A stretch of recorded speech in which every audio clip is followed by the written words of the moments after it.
Reskrim sudah melakukan pemanggilan kedua, akan tetapi dari Kevin sendiri tidak hadir. Nah, dalam hal ini pihak Reskrim, unit Reskrim yang menangani perkara ini sudah melakukan sesuai dengan SOP. Dalam artian sudah memeriksa saksi-saksi dari mulai saksi pelapor, Dr. Siska, terus saksi dari Alek, adiknya Kevin, dan Kevin sendiri sudah masih statusnya saksi. Karena pemanggilan kedua tidak hadir, nanti akan dilakukan gelar. Gelar perkara? Siap, baru ditentukan kapan waktu pemanggilan berikutnya. Akan ada penjemputan paksa? Betul, tapi akan digelar dulu. Masalah yang dia bilang kita mangkir, itu kita bukan mangkir, karena kan kalau kita tahu kan kalau kepolisian manggil kita kan itu ada panggilan pertama, panggilan kedua. Itu kalau misalnya kita nggak datang pasti karena ada halangan gitu loh. Dia ini kan karena penganiayaan tersebut juga jadi lebih intensif, jadi harus lebih sering ke rumah sakit gitu loh. Terus ditambah itu juga kita tuh ada panggilan juga dari penyidik kita gitu loh. Kita jadi udah jadwalkan untuk bertemu dengan penyidik kita terlebih dahulu, baru penyidiknya dia gitu loh. Jadi bukannya mangkir, kan kita ikutin proses, kecuali kita nggak datang sama sekali sampai panggilan ketiga gitu loh. Saudara KH ini tidak datang lagi, tidak kooperatif ya. Apakah korban bisa menjadi tersangka? Saya korban, saya mencari keadilan.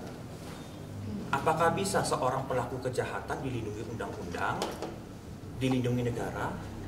Apa buktinya saya korban? Saya akan tunjukkan faktanya. Ini benar terjadi. Apa buktinya dia pelaku? Saya akan tunjukkan nanti. Kalau jawab masalah yang jemput paksa ya, itu kebijakan dari Polres. Kalau misalkan memang pihak dari kepolisian ingin menjemput paksa gitu loh, itu artinya laporan dia sudah jauh, udah tinggi di atas, udah maju gitu loh. Itu sangat hebat sekali kalau misalkan terduga pelaku bisa laporannya naik sampai di tingkat itu gitu loh. Kita bisa menunjukkan fakta akan dia ini sebagai korban. Apabila dia merasa diri dia korban dan laporan dia bisa sampai Kevin ini dijemput paksa, silahkan dia tunjukkan juga gitu loh bukti fakta yang dia punya. Ya menurut saya gimana rasa kemanusiaan ya? Saya sama seperti semua orang yang ada di negara ini, kita mencari keadilan. Saya mencari keadilan di mana Pancasila 5, keadilan sosial bagi seluruh rakyat Indonesia.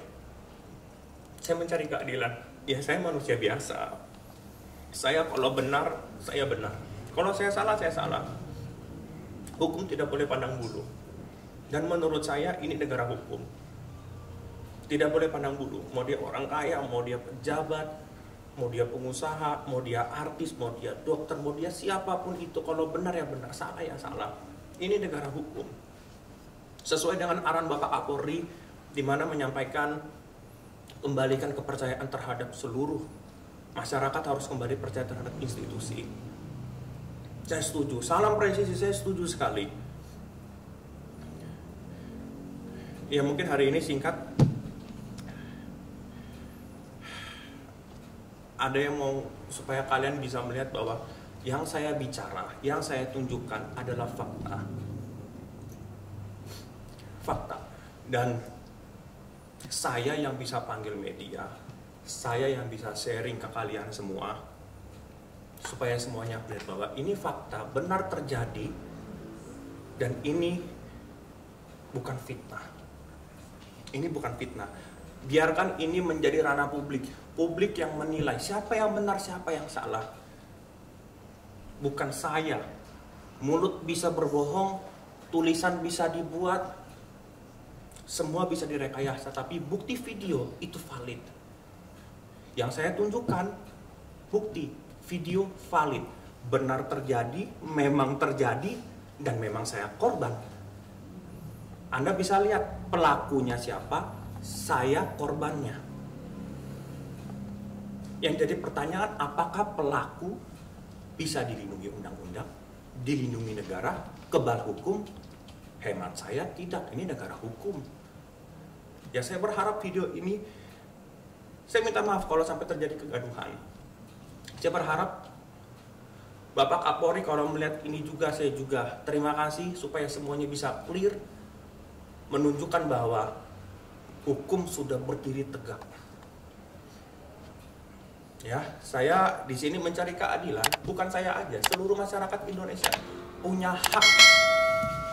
Saya menuntut hak saya sebagai warga negara. Hak apa? Keadilan. Saya minta keadilan. Ketika saya sedang sakit, mungkin sedikit cerita. Sebelum terjadi penganiayaan itu, saya sebelumnya masuk ke rumah sakit. Di mana di rumah sakit itu saya sempat jangankan berjalan, duduk saja saya tidak bisa. Terus saya baru sembuh, saya rawat jalan, dokter di rumah sakit di mana saya rawat jalan memberitahu kalau Pak boleh mulai syuting lagi, tapi ingat ya Pak, tidak boleh ada benturan di pinggang karena saya ada kena fraktur kompresi, saya ada kena saraf terjepit L1, L2, L3, L4, L5.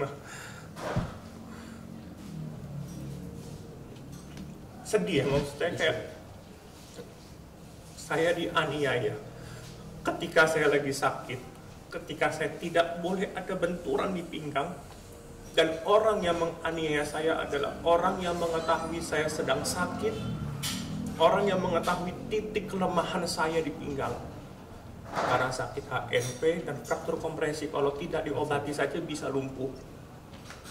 Dan saya sudah diingati sama dokter tidak boleh ada benturan di pinggang. Ya gimana ya kalau saya bilang kita sakit, orang yang harusnya mengerti kita lagi sakit, orang yang tahu kelemahan kita malah ditendang. Ya mungkin hari ini biar semuanya kalian bisa menjadi, mungkin sedikit menjadi seperti saya, mungkin bisa langsung nanti ditunjukkan. Selama saya melapor dari awal, saya sangat mempercayai Polres Bogor. Kenapa saya percaya sama Polres Bogor?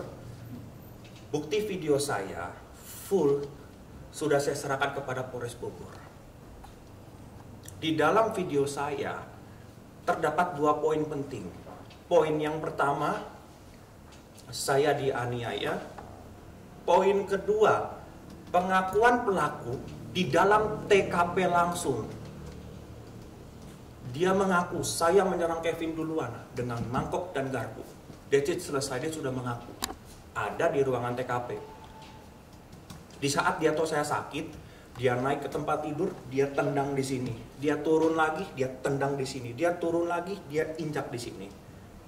Kalau tidak ada unsur kesengajaan, ya biarlah publik yang menilai. Satu, dia tahu saya sakit. Kedua, dia tahu titik kelemahan saya. Ketiga, dia menendang lebih dari 10 kali. Tidak ada kepala, tidak ada dada, tidak ada kaki, cuma pinggang. Ya kalau menurut saya memang sengaja. Biar publik yang menilai, bukan saya. Publik yang akan menilai.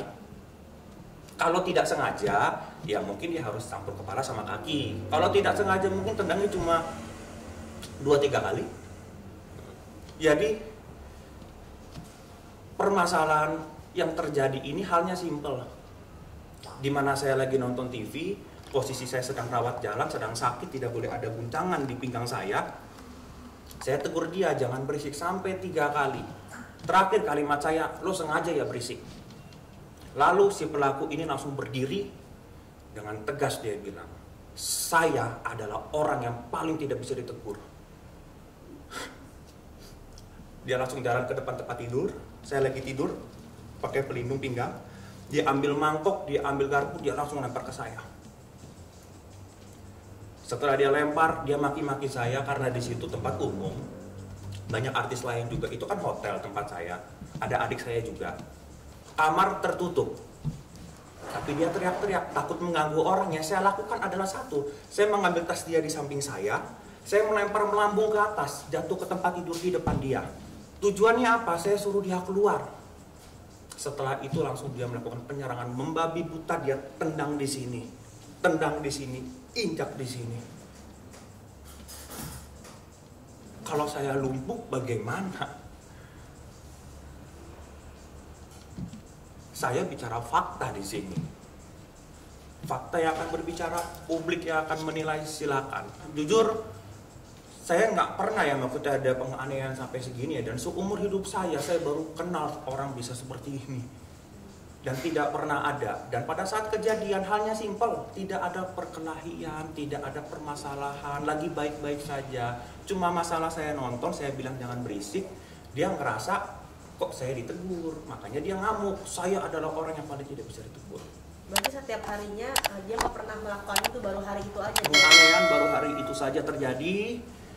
Saya baik-baik saja sama dia awalnya, tidak ada masalah. Terjadilah penyerangan yang begitu membabi buta.